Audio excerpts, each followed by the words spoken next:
Naisipin niyo na ba kung bakit ang ilang lolo at lola, lalo na yung mga nasa edad sa 20 pataas, ay tila mas masaya na nag-iisa? Hindi na sila naghahanap ng bagong kasama sa buhay o ng isang romantic partner. Sa halip, ang tanging hinahanap nila ay ang kapayapaan. Maaring nakakagulat ito para sa marami, lalo na kung ang nakasanayan natin ay ang paghahanap ng kasama sa pagtanda. Ngunit sa likod ng kanilang tahimik na pamumuhay, mayroong malalim at makabuluhang mga dahilan. Hindi ito tungkol sa kalungkutan o pagkabigo sa pag-ibig, kundi isang masusing pagpili. Isang desisyon na nakabatay sa mga aral ng buhay, mga karanasan, at isang bagong pagtingin sa kung ano nga ba ang tunay na nagbibigay ng kaligayahan sa pagtanda. Ang totoo, mas pinipili nila ngayon ang kapayapaan kaysa sa komplikasyon ng bagong relasyon. Sa video na ito, tatalakayin natin ang 8 nakakagulat na dahilan kung bakit ang mga edad sa 20 pataas ay mas pinipili ang kapayapaan kaysa sa bagong relasyon at romantic partner. Manood hanggang sa huli dahil may isang bagay na tiyak na magugulat tayo. Unang dahilan kung bakit mas pinipili ng marami sa ating mga lolotol ang kapayapaan ay ang matinding tagbibigay prioridad sa kanilang sarili at kapakanan. Ilang dekada na silang nag-aalaga, naglilingkod at nagbibigay sa iba, sa pamilya, sa trabaho at sa komunidad. Buong buhay nila, ang sentro ng kanilang mundo ay madalas ang ibang tao. Ngayon, sa edad na sa 70, pakiramdam nila ay oras na para ibalik ang atensyon sa kanilang sarili. Hindi ito pagiging makasarili, kundi isang pagkilala sa pangangailangan ng sariling katawan at isip para sa kapahingahan at pagpapagaling. Isipin nyo, matapos ang napakahabang panahon ng pagtatrabaho at pagpapalaki ng pamilya, ang pagkakataong magkaroon ng sapat na tulog, makapagbasa ng aklat nang walang iniintindi o maglakad-lakad sa parke sa sarili nilang bilis ay ginto. Kung meron kang bagong romantic partner, meron ka ring bagong set na responsibilidad, bagong schedule na kailangang i-adjust, at bagong emosyonal na pangangailangan na dapat punan. Ang isang lolo o lola na gustong magkaroon ng sapat na oras para sa kanyang yoga o sa kanyang paghahalaman o sa kanyang pagluluto ng paboritong pagkain ng walang pressure ay pipiliin ang kapayapaan. Gusto nilang matulog ng maaga o bumangon ng tanghali kung kailan nila gusto nang hindi kailangang ipaliwanag o mag-adjust para sa iba. Ang pag-aalaga sa sarili ay nagiging numero 1 ng prioridad at kung ang pagpasok sa isang relasyon ay makakasagabal dito, mas pinipili nila ang katahimikan. Panggalawang dahilan naman ay ang pagnanis na makalaya mula sa drama at gulo. Ang buhay ay puno ng drama at hindi natin maiiwasan ang mga komplikasyon ng emosyon at ugnayan. Ngunit sa edad 70, marami matatanda ang tila pagod na sa paghaharap ng mga hindi pagkakaunawaan, mga petty arguments o ang pagdala ng emosyonal na baggage ng ibang tao. Hindi na sila handa na makipagtalakayan tungkol sa maliliit na bagay o mag-navigate sa mga komplikadong relasyon na maari magdulot ng stress. Marahil ay naranasan na nila ang sari-saring uri ng alitan sa kanilang buhay, mula sa pamilya, sa kaibigan o sa nakaraang relasyon. Ngayon, ang gusto lang nila ay simple at tahimik na pamumuhay. Ang isang bagong relasyon, gaano man ito kasimula, ay may kaakibat na posibilidad ng hindi pagkakaunawaan, lalo na kung ang dalawang tao ay may matagal ng nakaugalian at pamumuhay.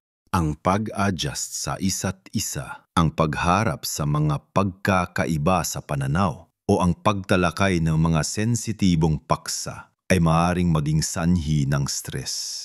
Ang isang lolo o lola na gustong manood lang ng paborito nilang teleserye nang walang komento o tanong o magpahinga sa kanilang silya nang walang kausap ay mas gugustuhin ang kalayaan mula sa anumang uri ng emosyonal na kaguluhan. Para sa kanila, ang kapayapaan ng isip ay higit pa sa anumang benepisyo ng isang romantic partner. At ang ikatlong mahalagang dahilan ay ang kalayaan at seguridad sa pinansyal. Ito ay isang sensitibong paksa, ngunit napakahalaga. Sa edad 70, marami na sa atin ang may sariling ipon, pensyon o ari-arian na pinaghirapan nila sa buong buhay. Ang pagpasok sa isang bagong relasyon ay maaring magdulot ng pinansyal na komplikasyon. Sino ang magbabayad? Paano kung kailangan nilang tulungan ang kanilang pamilya, ngunit ang partner ay may sariling pinansyal na pangangailangan? Ang mga isyong ito ay maaaring maging sanhi ng matinding stress at pagkabahala. Ang ilang matatanda ay mas gusto ang financial independence, kung saan sila lang ang responsible sa kanilang pera at hindi nila kailangang ipaliwanag ang kanilang mga desisyon sa pinansyal sa iba. Ang pagbabahagi ng buhay sa isang romantic partner ay madalas na nangangahulugan ng pagbabahagi din ng pinansyal na aspeto na maaaring maging masalimuot sa panahong ito ng kanilang buhay. Hindi na nila gusto mag-alala kung paano paghahati-hatian ang gastusin o kung paano magiging patas ang lahat. Gusto lang nilang gamitin ang kanilang pera sa paraang gusto nila para sa kanilang sarili o sa kanilang pamilya nang walang pressure o obligasyon sa iba. Ito ay isang uri ng kalayaan na hindi mabibila ng anumang romantic gesture. Ang kapayapaan na hatid ng seguridad sa pinansyal at ang kaalaman na sila ang may kontrol sa kanilang hard-earned money ay napakahalaga. Ngayon naman, dumako tayo sa ika-4 na dahilan na malalim na nakaugat sa pagnanay sa katahimikan at sariling oras. Isipin nyo, matapos ang mga dekada ng pagiging abala sa trabaho, pagpapalaki ng mga anak, pagdalo sa mga social gathering at patuloy na pakikipag-ugnayan sa mundo, ang ating mga lolo't lola ay naghahanap ng pahinga. Ang kanilang buhay ay puno na ng ingay at obligasyon. Sa edad 70, ang pinakamahalagang luxury para sa kanila ay ang pagkakaroon ng sariling espasyo at ang pagkakataong magkaroon ng payapang oras para sa sarili. Ito ay hindi lamang tungkol sa pisikal na espasyo, kundi pati na rin sa mental na espasyo. Ang pagkakaroon ng isang romantic partner ay nangangahulugang kailangan mangisaalang-alang ang kanilang presensya, ang kanilang mga kagustuhan at ang kanilang mga pangangailangan sa halos bawat oras ng iyong araw. Kung gusto mong magbasa ng aklat sa gabi ng tahimik, o maglakad-lakad sa hardin ng walang kausap, o magluto ng iyong paboritong ulam nang walang nagmamadali, ang pagkakaroon ng kapayapaan at katahimikan ay napakahalaga. Ayaw na nilang mag-adjust sa schedule ng iba o palaging maging available para sa kanilang partner. Ang katahimikan ay nagiging isang kanlungan, isang lugar kung saan sila ay maaring mag-isip, magnilay at mag-recharge ng walang anumang distractions. Ang isang lola na gustong magmuni-muni habang nagkakape sa umaga o isang lolo na gustong mag-ayos na kanyang gamit sa garahe ng walang sinumang nang ungulit ay mas pipiliin ang kalayaan na magawa ang mga bagay na ito ng mag-isa. Ito ay tungkol sa pagpapahalaga sa kanilang personal na espasyo at sa kanilang karapatan sa isang tahimik na pagtanda. Ang ikalimang dahilan ay ang pagtuon sa umiiral na ugnayan. Hindi ibig sabihin na ayaw na nilang makipag-ugnayan sa tao. Sadyang mas pinipili lang nila ang mga relasyon na matagal nang naitatag at subok na. Sa edad 70, ang kanilang mundo ay mayaman na sa mga koneksyon, mga anak, mga apo, mga kapatid at matagal mang kaibigan. Ang mga ugnayan na ito ay malalim, puno ng kasaysayan at nagbibigay ng matinding kasiyahan. Ang oras na inilaan nila sa mga pamilya at kaibigan ay mas nagiging makabuluhan at nagbibigay ng sapat na emosyonal na suporta at kagalakan.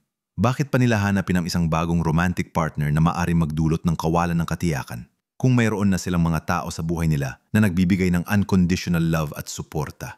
Ang pagdalo sa birthday ng apo, ang pagkain kasama ang mga anak o ang pakikipagkwentuhan sa matagal ng kaibigan ay sapat na para punan ang kanilang pangangailangan para sa koneksyon. Ang isang lolo o lola na may masayang pamilya ay hindi na nakakaramdam ng loneliness sa paraang iniisip ng iba.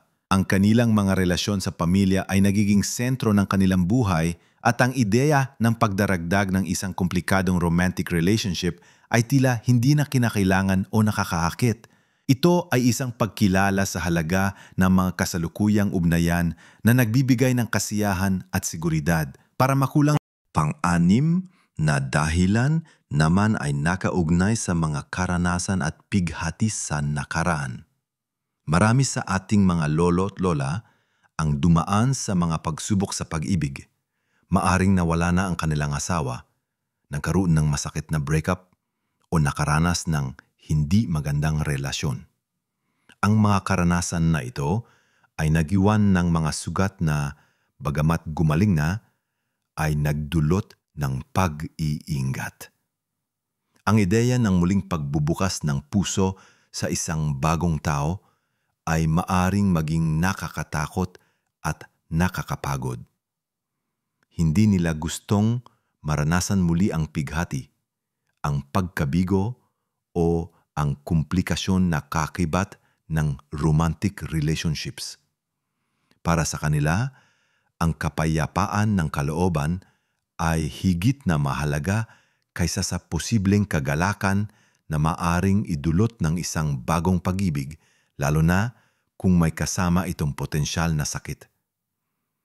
Kung namatayan sila ng asawa, ang paghahanap ng kapalit ay hindi madali at marami ang hindi nahanda para sa ganoong uri ng emosyonal na paglalakbay.